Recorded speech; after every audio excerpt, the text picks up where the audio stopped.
సందర్భంగా హృదయపూర్వక ధన్యవాదాలు తెలియజేస్తున్నాను. అధ్యక్ష, నాకు ఈ అవకాశం ఇచ్చినందుకు మీకు ప్రత్యేక ధన్యవాదాలు తెలియజేస్తా ఉన్నాను.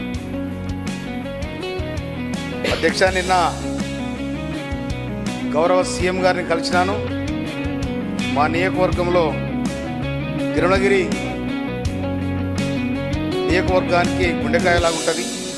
అక్కడ జూనియర్ కాలేజ్ 30 సంవత్సరాల కొట్లాడుతున్నా రాలేదు.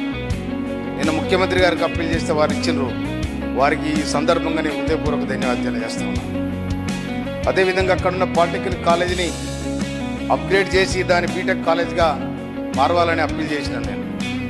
అదేవిధంగా గత ప్రభుత్వం రుద్రమ చెరువును రిజర్వాయర్ చేస్తున్నారు. దాన్ని చెప్పాను, దాన్ని చేయలేదు. దాన్ని రిజర్వాయర్ చేయడానికి మన ప్రభుత్వం సహకరించాలని చెప్పి నేను విజ్ఞప్తి చేస్తూ ఉన్నాను. అదేవిధంగా దాదాపు మోత్కూరు చుట్టుపక్కల నాలుగు మండలాలు ఉంటాయి. అక్కడ డిగ్రీ కాలేజ్ లేదు. మోత్కూరు హెడ్ క్వార్టర్లో డిగ్రీ కాలేజ్ ఏర్పాటు చేయాలని కూడా మనవి చేస్తూ ఉన్నాను నేను. అదేవిధంగా 135 ఎకరాల భూమి గవర్నమెంట్ స్థలం ఉంది.